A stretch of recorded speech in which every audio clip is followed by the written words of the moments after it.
Hi friends, welcome to my channel. நம்ம இந்த வீடியோல எதை பத்தி பார்க்க போறோம்னா கனரா பேங்கோட மைனர் அக்கவுண்ட் ஓபனிங் ஃபார்மை ஃபில் பண்றது எப்படின்னு தான் நம்ம இந்த வீடியோல பார்க்க போறோம். ஓகே, இந்த ஃபார்ம்ல ஃபர்ஸ்ட் பாருங்க. இது பார்ட் 1 ஃபார்ம். இதுல டேட், என்னைக்கு நீங்க அக்கவுண்ட் ஓபன் பண்றீங்களோ அன்னைக்குள்ள டேட், அடுத்து பிரான்ச் நேம் இல்ல எழுதுங்க. தெரியலைன்னா அப்படியே விட்டுருங்க. மீதி எல்லாம் இதுல எல்லாம் ஃபில் பண்ண வேண்டாம். அடுத்து நெக்ஸ்ட் பாருங்க பர்சனல் டீடைல்ஸ்.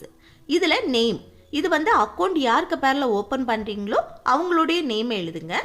அடுத்து மெய்டன் நேம் தேவை கிடையாது. அடுத்து டேட் ஆஃப் பர்த், அவங்களோட டேட் ஆஃப் பர்த். அடுத்து ஜெண்டர், மெயிலா ஃபீமேலான்னு செலக்ட் பண்ணுங்க. நெக்ஸ்ட் மேரிட்டல் ஸ்டேட்டஸ், இதில் அன்மேரிடை செலக்ட் பண்ணுங்க. அடுத்து நேம் ஆஃப் ஃபாதர், இதில் உங்கள் அப்பாவோட நேம் எழுதுங்க. அடுத்து நேம் ஆஃப் மதர், இதில் உங்கள் அம்மாவோட நேம் எழுதுங்க. அடுத்து நேம் ஆஃப் ஸ்பவுஸ் தேவை கிடையாது, இது மேரேஜ் ஆனவங்களுக்கானது. அடுத்து நம்பர் ஆஃப் டிபெண்டன்ஸ், இதுவும் தேவை கிடையாது. அடுத்து இலிட்ரேட், இப்போ நீங்கள் படிக்கலை அப்படின்னு சொன்னால் இல்லை எஸ்ஸை டிக் பண்ணுங்க. படிச்சிருக்கீங்க அப்படின்னா நோவை டிக் பண்ணுங்க. அடுத்து நேம் ஆஃப் கார்டியன், இதில் உங்களுக்கு கார்டியனாக ஒருத்தங்களை மென்ஷன் பண்ணணும். அது அப்பா அம்மா யாராக வேணாலும் இருக்கலாம், அவங்களோட நேமை எழுதுங்க. அடுத்து ரிலேஷன்ஷிப் வித் கார்டியன், இதில் அவங்க என்ன ரிலேஷன் சொல்லிட்டு எழுதுங்க. இது மைனர் அக்கௌண்ட் ஓப்பன் பண்ணுறவங்களுக்கு கண்டிப்பாக இதை ஃபில் பண்ணணும். அவங்களுக்கு ஒரு கார்டியன் கண்டிப்பாக தேவைப்படும். சரியா? அடுத்து நேஷ்னாலிட்டி, இந்தியனா இந்தியனை செலக்ட் பண்ணுங்க.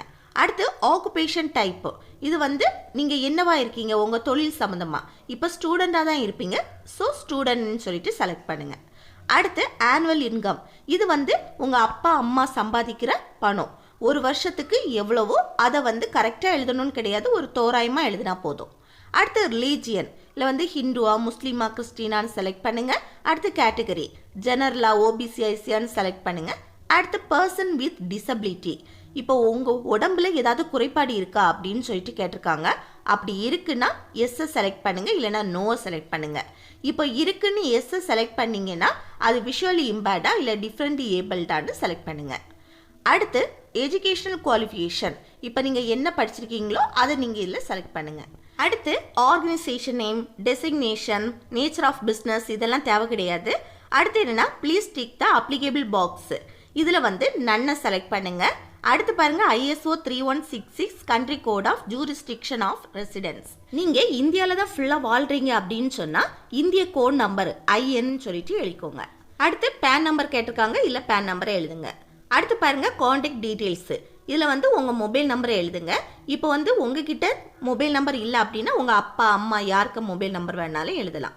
அடுத்து மெயில் ஐடி இருந்தால் இல்லை எழுதுங்க. அடுத்து பாருங்கள் ப்ரூஃப் ஆஃப் ஐடென்டிட்டி ஆர் அட்ரஸ்ன்னு கேட்டிருக்காங்க. இல்லை நிறைய ஐடி ப்ரூஃபுக்கு நிறைய டாக்குமெண்ட்ஸ் கொடுத்துருக்காங்க. இல்லை நம்ம ஆதார் கார்டை செலக்ட் பண்ணிக்கலாம். ஆதார் கார்டை செலக்ட் பண்ணிவிட்டு அடுத்து ஆதார் கார்டு நம்பர் இருக்குல்ல, அதை இந்த டாக்குமெண்ட் நம்பர்னு இருக்கிறதுல எழுதினா போதும். அடுத்து இதெல்லாம் ஃபில் பண்ணணும்னு கிடையாது. அடுத்து நெக்ஸ்ட் பேஜ் பாருங்கள். இந்த பேஜில் பாருங்கள் அட்ரஸ் கேட்டிருக்காங்க. இல்லை 2 காலத்துலேயும் அட்ரஸ் கேட்டிருக்காங்க. இல்லை ஃபர்ஸ்ட் காலத்தில் பாருங்கள். ஃபர்ஸ்ட் காலத்தில் என்னென்னா நீங்கள் கொடுக்கக்கூடிய ஐடி ப்ரூஃப், இப்போ ஃபார் எக்ஸாம்பிளுக்கு ஆதார் கார்டு நீங்கள் சப்மிட் பண்ணுறீங்கன்னா அந்த ஆதார் கார்டில் என்ன அட்ரஸ் இருக்கோ அதை தான் இல்லை ஃபில் பண்ணணும். நெக்ஸ்ட் காலம் பாருங்கள், திரும்பவும் இல்லை அட்ரஸ் கேட்டிருக்காங்க. இது எதுக்குன்னா இப்போ நீங்கள் அந்த பெர்மனன்ட் அட்ரஸ், இப்போ நீங்கள் கொடுக்கக்கூடிய ஐடி ப்ரூஃபில் இல்லாத அட்ரஸில் இருக்கீங்க, வாடகை வீட்லேயோ இல்லை வேறு எங்கேயாவது இருக்கீங்க அப்படின்னு சொன்னால் அந்த அட்ரஸை இல்லை ஃபில் பண்ணணும். இல்லை நான் எப்போவுமே ஒரே அட்ரஸில் தான் இருக்கேன் அப்படின்னு சொன்னால் அந்த மேலே காலத்தை மட்டும் நீங்கள் ஃபில் பண்ணால் போதும்.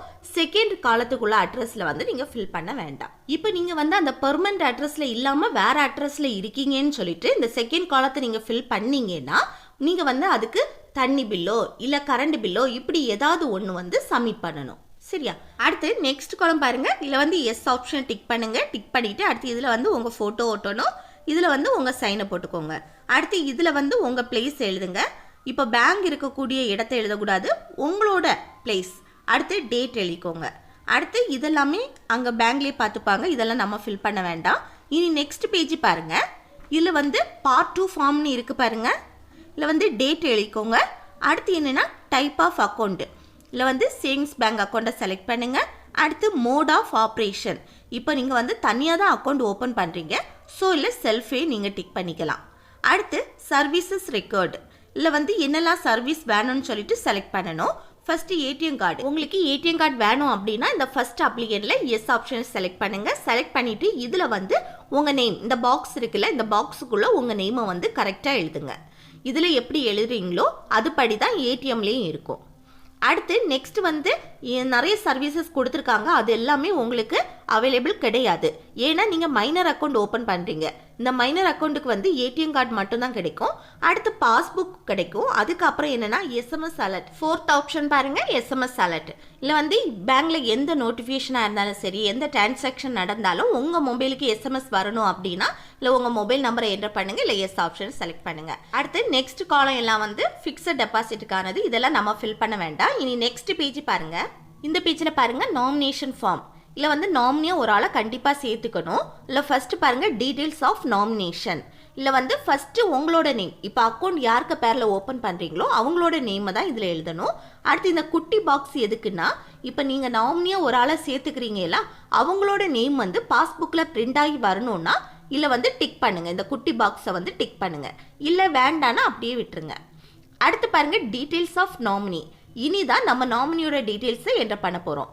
நேமில் உங்கள் நாமினியோட நேம், இப்போ வந்து அப்பாவாக இருக்கலாம், அம்மாவாக இருக்கலாம், அக்கா, அண்ணா, யாரை வேணாலும் இருக்கலாம் நாமினி.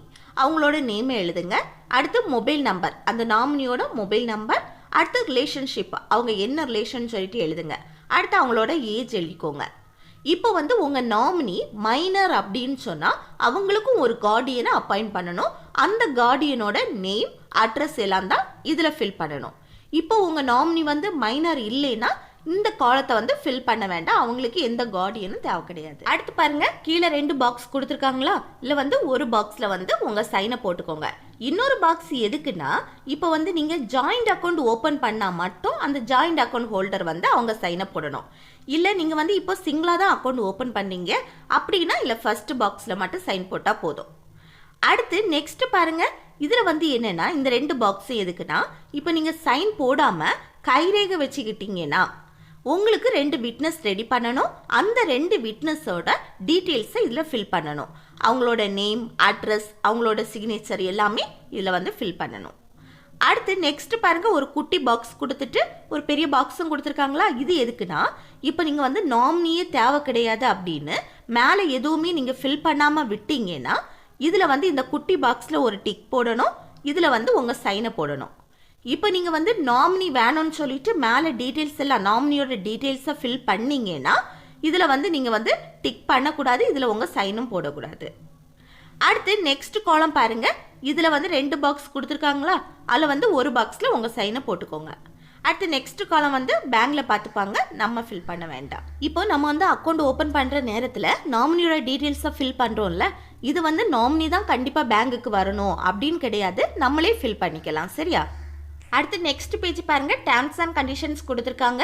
இதில் கீழே பாருங்க 2 பாக்ஸ் கொடுத்துருக்காங்களா, அதில் வந்து ஒரு பாக்ஸில் வந்து உங்கள் சைனை போட்டுக்கோங்க. ஓகே ஃப்ரெண்ட்ஸ், இப்போ நம்ம கனரா பேங்கோட மைனர் அக்கௌண்ட் ஓப்பனிங் ஃபார்மை வந்து கம்ப்ளீட்டாக ஃபில் பண்ணி முடிச்சிட்டோம். இந்த வீடியோ உங்களுக்கு யூஸ்ஃபுல்லாக இருக்குன்னு நினைக்கிறேன். யூஸ்ஃபுல்லாக இருந்துச்சுன்னா இந்த வீடியோக்கு லைக் பண்ணுங்க, உங்கள் ஃப்ரெண்ட்ஸுக்கு ஷேர் பண்ணுங்க, மறக்காம சப்ஸ்கிரைப் பண்ணிடுங்க, கூடவே ஹைப் பண்ணுங்க. ஓகே, நெக்ஸ்ட் வீடியோவில் பார்க்கலாம். தேங்க்ஸ் ஃபார் வாட்சிங்.